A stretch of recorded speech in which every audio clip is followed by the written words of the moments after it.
Great. Okay, well, thank you everyone for coming along.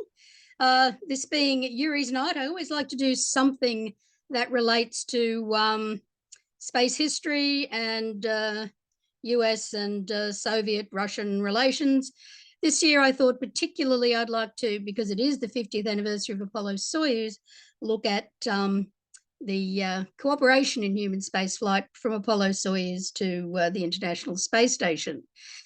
But of course, we know that spaceflight didn't begin in cooperation. It began right from the start with the launch of Sputnik 1 as a race. The Soviet Union literally beat the United States into orbit. The Americans felt considerably humiliated by that, this being the deep Cold War, when communism and the capitalist West were in Cold War conflict with each other. And so very quickly, space became one of the propaganda battlegrounds of the Cold War. And in both countries, in the West, we saw the NASA astronauts of Mercury as the knights defending the freedom of the Western world.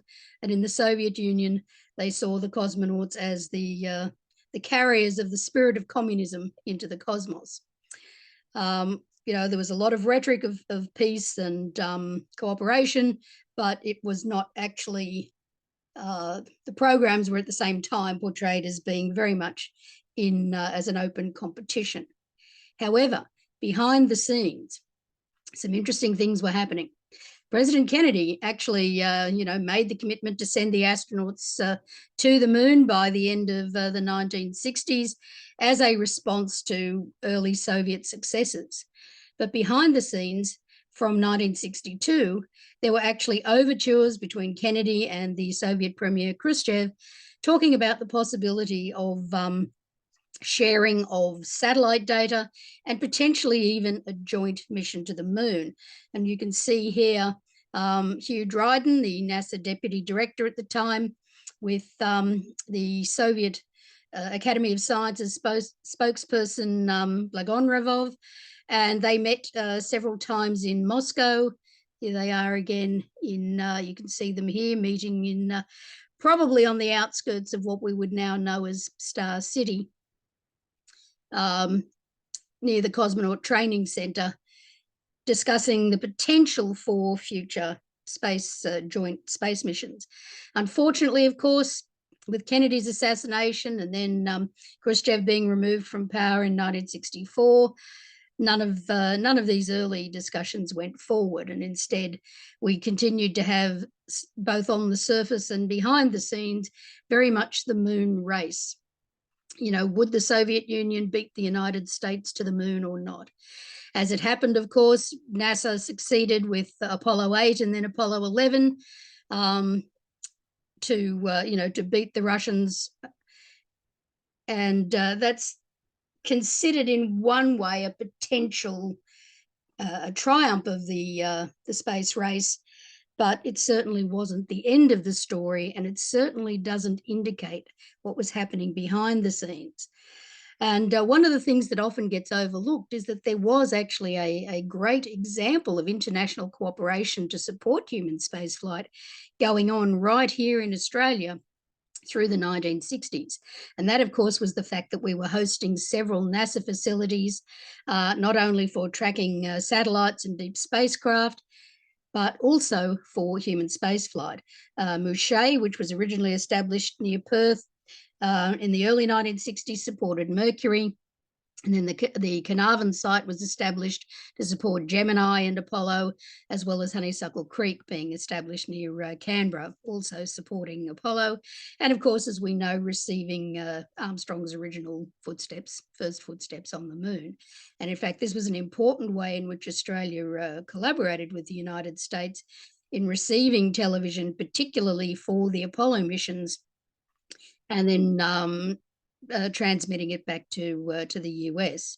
Even today, although the Canberra Deep Space Communication Complex, or Tidbinbilla, is the only major NASA tracking station here in Australia, it's still going to play its part in the future Artemis missions. and there will very likely be an Artemis, or a ground station for what they call LEGS, the Lunar Exploration Ground Station System, which will possibly be established somewhere in Western Australia. So we're still playing a cooperative role in the human exploration of the solar system in conjunction with NASA and indeed with now the Artemis partners. But as I said, there were still things going on behind the scenes. The cosmonaut Titov came to the United States in 1962. This was the first time we'd actually seen one of the Soviet cosmonauts in the US. He was, John Glenn was made his host, and this began a kind of quiet professional contact between the astronauts. They'd often meet at things like air shows, the astronauts and the cosmonauts. But the first official visit for an American, in fact, I will point out, the American astronauts wanted to attend the funeral of excuse me, Komarov, when the Soyuz 1 crash occurred. And sadly, at that point, the Soviet Union actually refused them permission to attend, which was rather disappointing. And it wasn't until 1969 that Apollo 8 Commander Borman, and we see him here in the center with Popovich from Vostok 4, who was his host. He came to the Soviet Union at the specific request of President Nixon as a way of starting some tentative talks about the possibility of a future joint space mission. Neil Armstrong actually came to St. Petersburg in 1970. We can see him here on the right. And again, he was there for a COSPAR meeting, but he was also there to make professional contact with the cosmonauts. So the seeds were growing behind the scenes for cooperation. On the surface, we're still seeing two parallel but quite separate programs: the Skylab space station program from NASA, the Soyuz, excuse me, the Salyut station. Excuse me for just a moment. The Salyut station in the Soviet Union. The Soviets also sort of developed their Soyuz program, which had been originally, the Soyuz was originally the spacecraft created for their lunar program. And of course, the United States was looking at developing the space shuttle. So again, two quite separate programs on the surface. But again, behind the scenes, there's been discussion going on during 1971. We start to see, again, George Low from NASA visiting the Soviet Union, discussions going on there. Then we start to see some technical experts from the Soviet Union coming to Johnson Space Center. Similarly, American NASA experts going to Moscow to have a look at each other's spacecraft and understand how they could potentially bring this joint mission together. Finally, in May 1972, we get the Cooperation in Space Agreement that was signed in Moscow by President Nixon and the Soviet Premier Kosygin. That was officially named in English the Apollo Soyuz Test Project in the June of 1972. And here we actually see some of the Apollo 16 crew with Nixon in the White House at the time that announcement was made. Now, Apollo Soyuz was meant to be a very visible symbol of détente. It was meant to be the end of the space race and very much showing that the Cold War was dying down. Everybody hoped that it would be ending. And, so that there would be this joint mission where we'd have two rivals now meeting in space for the first time. And you can see all the symbolism around it was very much this joint concept. So all the program, the program logo was always, anything relating to the American side was in English. Anything relating to the Russian side was actually in Cyrillic. So here again, we have the actual mission patch. So Apollo and Soyuz, the names of the Soviet crew, Leonov and Kubasov, in Cyrillic, and the American crew, of course, in English. Now, of course, in the West, we always refer to it as Apollo Soyuz. In the Soviet Union, they did refer to it as Soyuz Apollo, so obviously putting their own vehicle first. The interesting thing is that the formal name in the Soviet Union, we call it ASTP in English, Apollo Soyuz Test Project. In the Soviet Union, it was the Experimentalny Polyot Apollon Soyuz, the experimental project Apollo Soyuz, which had the acronym of EPAS. And we're going to see that EPAS. We normally, as I said, refer to ASTP, but we'll see EPAS come back again in a minute. I rather love this. This was the team badge from the Soviet and American, NASA groups that had to work together to cover all the technical aspects of the mission. And they've linked Snoopy, of course, who was the mascot for the NASA spaceflight safety, and Misha the bear, who's kind of the animal symbol of the Soviet Union. And he's saying "Poechali," which is, of course, what Gagarin said at his own launch in 1961, which is meaning "let's go." So it's a rather nice touch to bring those two characters that are associated with the respective countries together. Of course, the biggest issues with Apollo Soyuz were the fact that the two spacecraft were quite different. They had different docking systems. They had different internal atmosphere pressures, and indeed different internal atmosphere compositions. So there was a lot of technical work that had to be done to consider how to make the mission actually occur successfully. And as it turned out, in comparing the capabilities of Soyuz and Apollo, it was realized that, in fact, the Apollo Command and Service modules were more maneuverable than the Soyuz. So it was decided that the Apollo would be the active craft in the docking, and a special docking module was created that was attached to the front of the command module, so that the Soyuz could dock on one side, the Apollo on the other, and the atmospheres and everything could be equalized between them to make it possible for the two crews to meet up.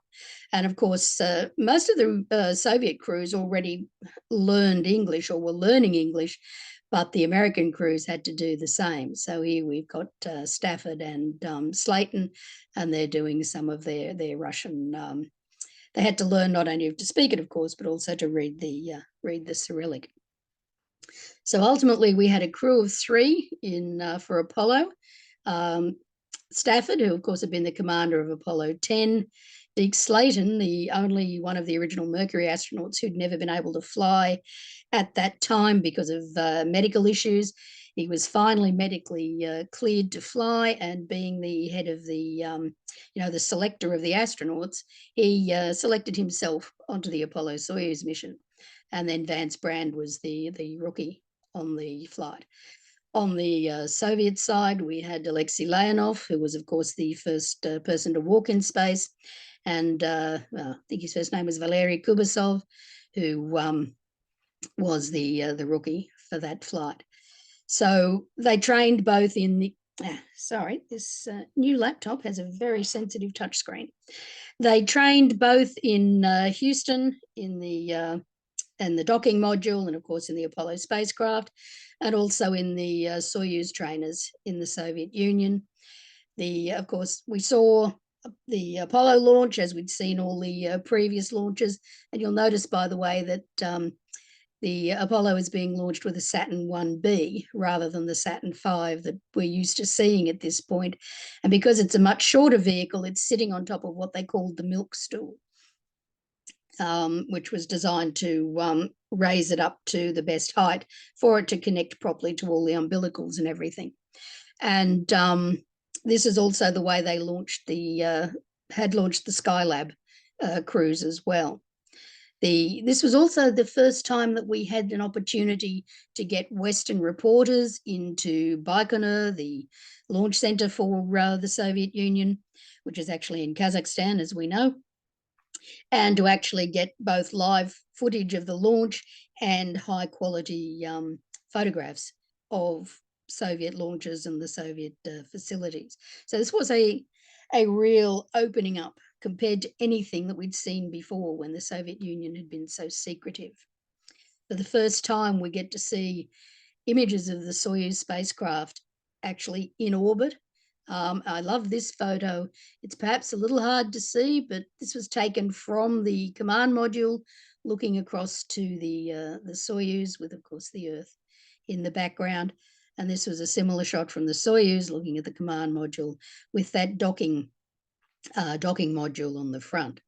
And because it was going to be the active vehicle in the rendezvous, Alexei Leonov, who was quite an accomplished Soviet space artist, drew this wonderful little cartoon of the Apollo crew looking for them in order to mate up and lasso them. You can see that Stafford there, he's actually got a lasso that he's going to throw to capture the Soyuz. Once they were locked together, joined through the joint docking module, the initial idea was for the US crew, two of them, to Brand stayed in the command module while Slayton and Stafford crossed over into the Soyuz. And here we actually see the moment when they're just about to shake hands as Stafford enters into the docking tunnel, and with Alexei Leonov there. Now, this was the beginning of a number of what you might call sort of ritual events they were going to do that would, again, show that not only that the mission really happened, but to really emphasize this joint nature. So one of the things that they did was that both the Apollo and the Soyuz carried the components to create this plaque. And this is a training shot from when they were practicing putting it together in the Apollo command module trainer on Earth. But this is the actual components being slotted together.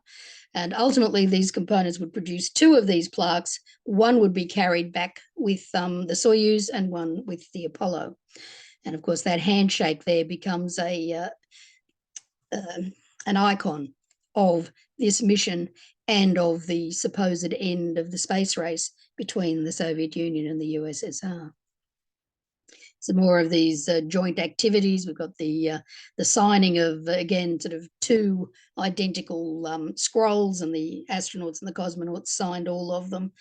The Russians had a little joke in that, of course, the American spacecraft were not allowed to carry alcohol, and the Soviet spacecraft did carry some vodka.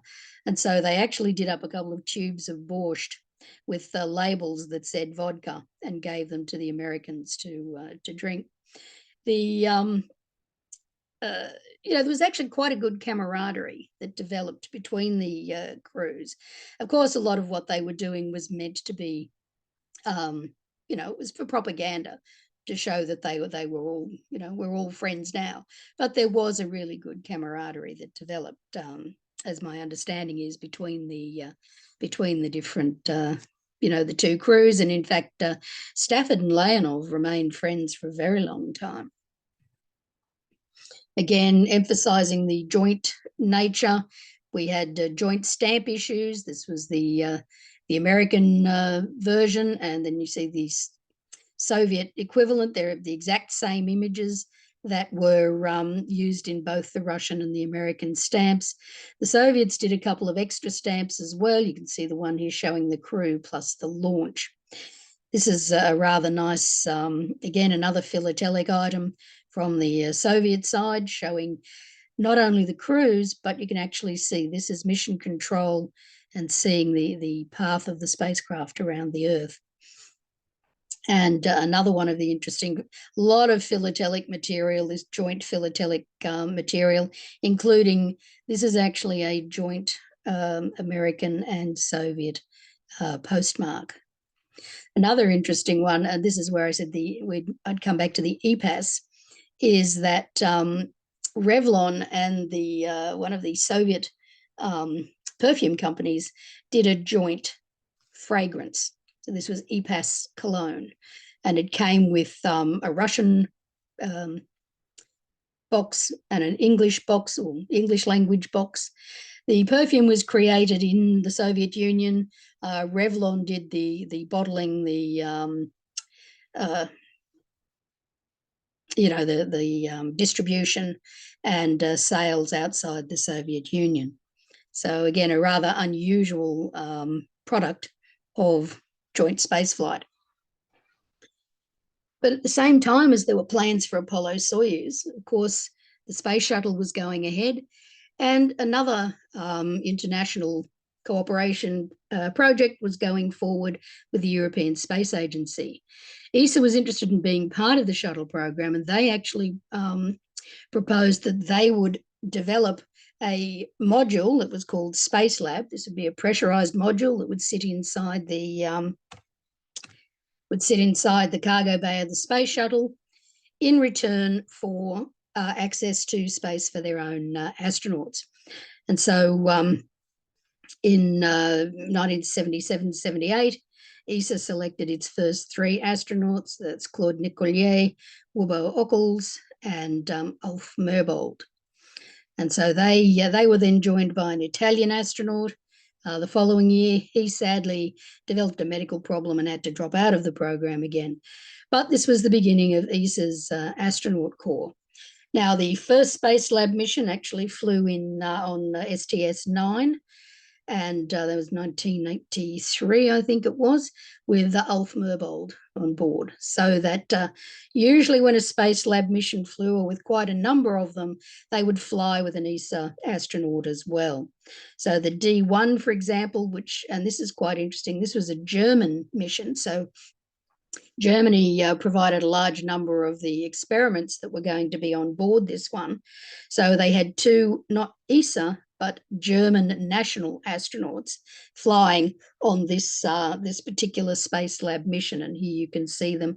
These are the 4 ESA astronauts, or actually the 4 ESA astronauts and the 2 Germans. So this was another aspect of this broadening international cooperation as the space shuttle made more opportunities available. And I just wanted to point this one out. Another aspect of ESA's Spacelab was this a kind of pivot device that could actually raise up various instruments and small space telescopes so that they could be housed in the cargo bay and used for for a range of different experiments. And this particular one is actually that's an ESA space telescope, I think, that one. But I actually wanted to use this picture specifically because you might see over there on the left-hand side of this image 2 little canisters. Now, you probably can't read the symbol on it, but that is the Australian Space Office, which is an ancestor of the Australian Space Agency, and they're containing the Endeavour Space Telescope, which was an Australian-designed and built space telescope that was flown twice on the shuttle. So not related to ESA in any way, but they just happened to be on this same mission that I used the photo as an example of their other palette that was part of the Spacelab program. Now, of course, another aspect of the shuttle was the Canadarm, the Canadian manipulator, that in a similar way to ESA providing Spacelab, Canada provided the Canadarm as part of a quid pro quo for having Canadian astronauts flying on the space shuttle. So they selected their first astronaut team in 1982-83, and Mark Garneau, we see here, he became the first Canadian astronaut on the same flight as Paul Scully-Power in 1984, became the very first Australian-born person to travel in space, even though, of course, he was actually flying as an American astronaut. So that was sort of nice that they were both flying together. And in fact, Mark Garneau later Why is this doing this? I'm very sorry. And now it doesn't want to go back. So Garneau actually later flew with Andy Thomas on his first flight on STS-77. Roberta Bondar, she flew on the space lab that was a international microgravity laboratory, which was primarily an ESA one. So again, Alf Merbold happened to fly on this one again as well. But there were other life sciences and different types of labs that were funded or co-funded or supported by various international programs. So here, for example, this particular life sciences lab, we had both a CNES, that's the French Space Agency astronaut, as well as a Canadian astronaut, both flying as part of this particular mission. So we get these, we're seeing this growing number of mixed crews with astronauts, not only from the United States on the shuttle, but Canada, ESA, and Japan as well. So the NASDA, which was the ancestor of JAXA, began its first shuttle program, astronaut program in the 80s. And this gentleman's name has just escaped me. I'm very sorry, but he was the first Japanese astronaut to fly in 1980. What's that? My brain has gone dead. I've completely forgotten not only this man's name, but the year that he flew. A couple of years later, we had Chiaki Mukai, who was the first Japanese woman to fly. Takayo Doi in 1997, he made the first Japanese spacewalk. And then Koichi Wakata, a very well-traveled Japanese astronaut who not only flew the shuttle, also several expeditions on the space station. He became a space station commander, and he's even flown a Crew Dragon mission. So a very well-traveled Japanese astronaut. And I really am having trouble with my memory tonight, and I do apologize. When the GEM module, or Kibo as it's also known, the Japanese component for the space station, was installed, Soichi Noguchi and the second Japanese female astronaut, they were both part of the team that installed that as well. So again, we've got the Japanese joining with the Americans, the Canadians and the Europeans in a number of different space missions. There were also, NASA introduced a program in the early mid-80s to parallel the Russian program I'm going to talk about in a minute. This is a program called the National Payload Specialist. Now, as it happened, the ESA astronauts, the Canadian astronauts, and that they were not considered mission specialists because their training was generally shorter than that at this period of time than that of the NASA astronauts. So they were considered payload specialists. And payload specialists normally only flew a few missions or maybe only one if their company or their country had some instruments they wanted to fly on the shuttle. So beyond the ESA and Canada and Japan, there were also other countries that wanted to fly a national astronaut, or NASA made the offer available for other countries to fly a national astronaut. So, for example, we had in 1985, we had Patrick Baldry from CNES flying on the same flight as Sultan Al Saud from Saudi Arabia, who both flew as national astronauts.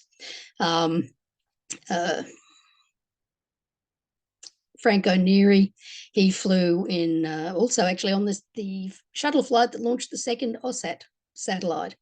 Franco Malerba, who had been the European ESA astronaut who had to drop out for health reasons, finally flew on the shuttle as an Italian astronaut. We had the first Ukrainian astronaut.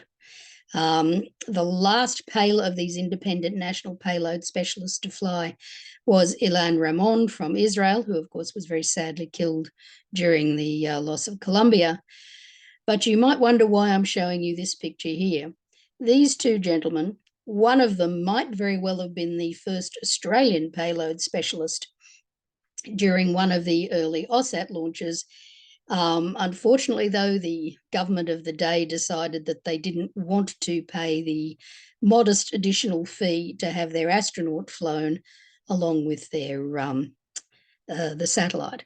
So that was rather disappointing, and I do know that Gordon Pike in particular was very disappointed that he didn't get the chance to be the first Australian flying under the Australian flag.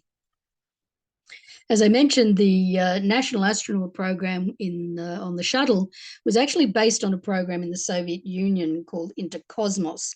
This began as a program for allowing various of the Warsaw Pact or Soviet-aligned countries to fly experiments on Soviet satellites. And they decided in the late 70s, there was a lot of discontent in many of the Soviet satellite states. And so they decided to introduce a program of flying a national cosmonaut from various Warsaw Pact and aligned countries. So this began in 78 during the lifespan of the Salyut 6 space station. And as you can see, there was 9 different cosmonauts from different countries. You can see their flags there. We've got Czechoslovakia, Poland, West Germany. The Bulgarian was very unfortunate. There was a problem with the spacecraft. They couldn't dock, and so he was unable to actually carry out his time on the space station. They returned safely to the Earth. But the Bulgarians got the offer of another cosmonaut to fly in a later part of the Intercosmos program. But you can see the others there: Hungary, Pham Tuan from Vietnam, Arnaldo Tamayo from Cuba, Mongolia, Romania, and so on. So this program continued with, these are a few not very good photos. It's very hard to get good Soviet photos from this period. But here we have the Czech cosmonaut. This is the Mongolian cosmonaut, the East German, and the rather nice stamp that the East Germans produced to mark the Intercosmos cosmonauts who had flown up till that time.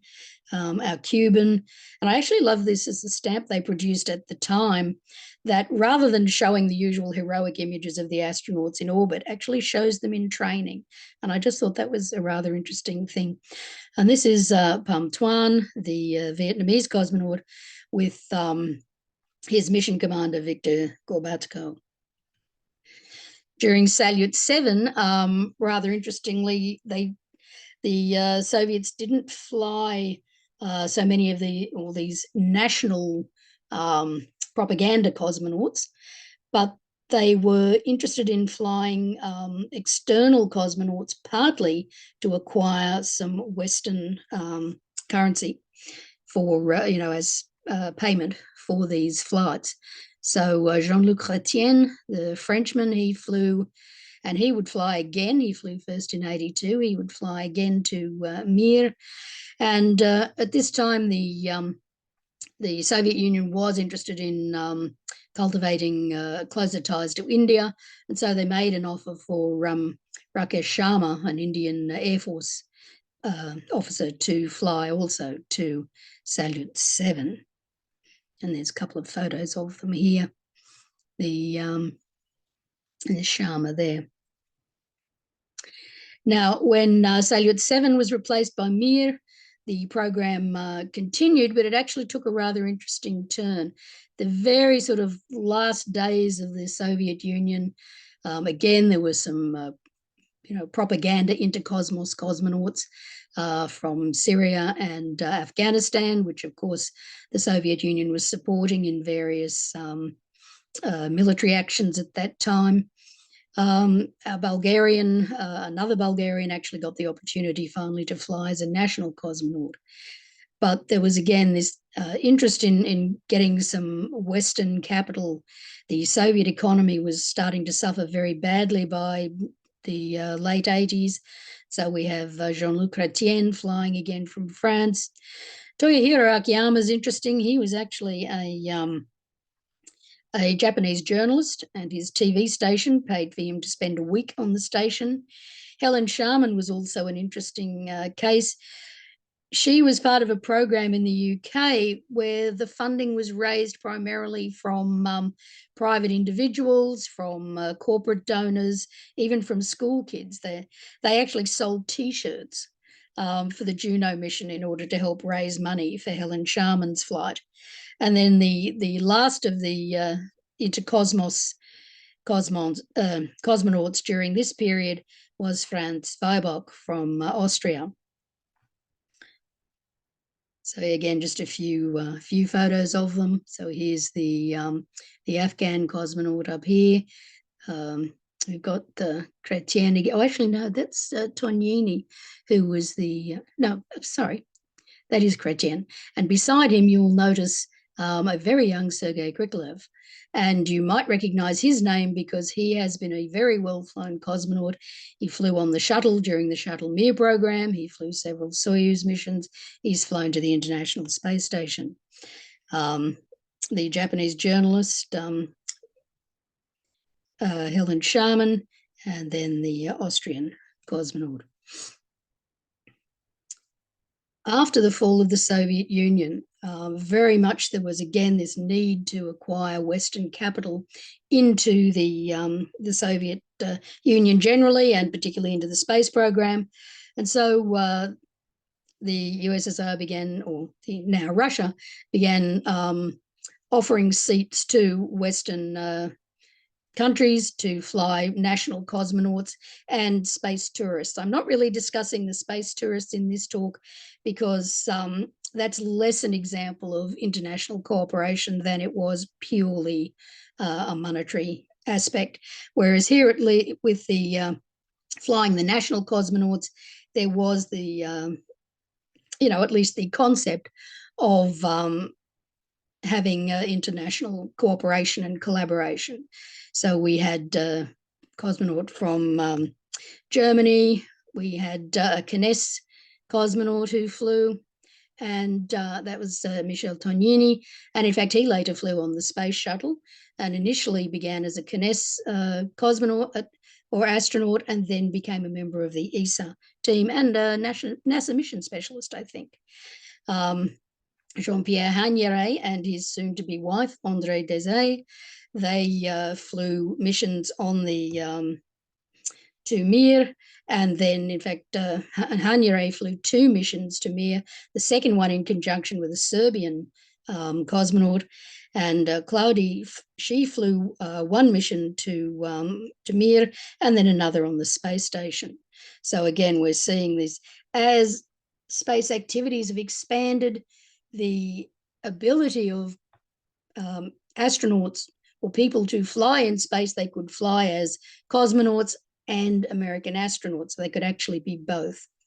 Another thing that, again, initially was happening quietly in the background while the space shuttle program went on was the American Space Station program. This was initially announced by Ronald Reagan.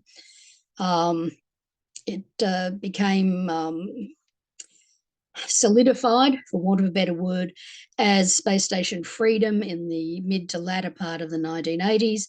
But even at this early stage, it was a joint project, American-led most certainly, but with support from ESA, Japan, and Canada.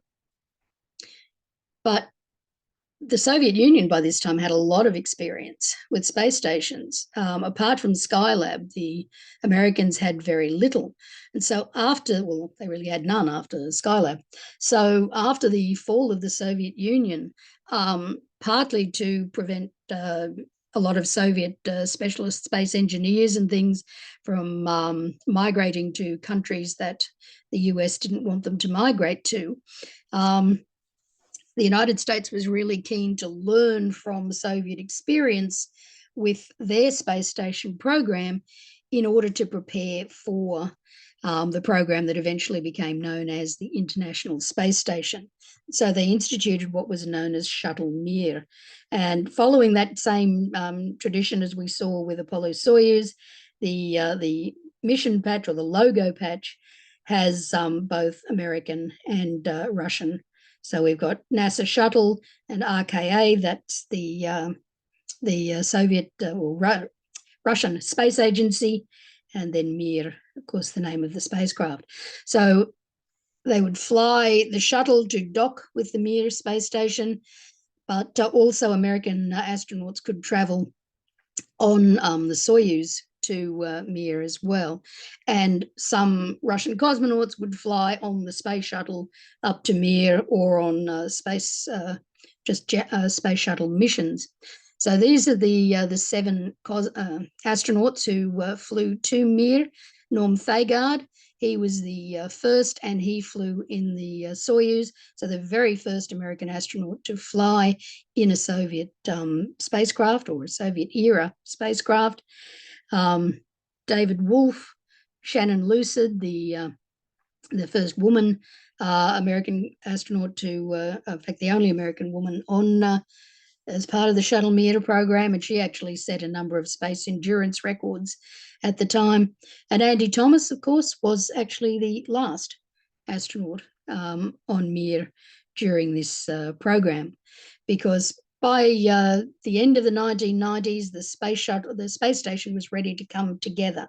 So this is the plan for the space station in 1999, and you can actually see that we have components from the United States and Russia, from Japan, from Europe, from Canada. Italy and Brazil were originally going to be part of the program for various reasons. They pulled out of providing the initial components that they were going to, but Italy will become part of the program again through the ATV vehicles, and I'll talk a bit more about that in just a moment. So this was the final configuration of the space station, and we can see that we had NASA, Roscosmos, the Russian Space Agency, JAXA, Canada, and of course the European Space Agency.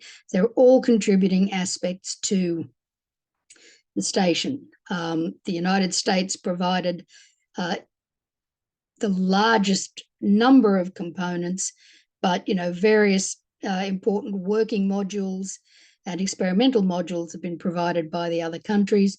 The Russians provided what was initially the sort of base building blocks of the station, which then grew, particularly through using this multi-docking adapter that was developed initially for the Mir program, so that a number of different spacecraft could be attached to the station at any one time. And in fact, with the number of docking ports there now, they can attach up to 8 spacecraft.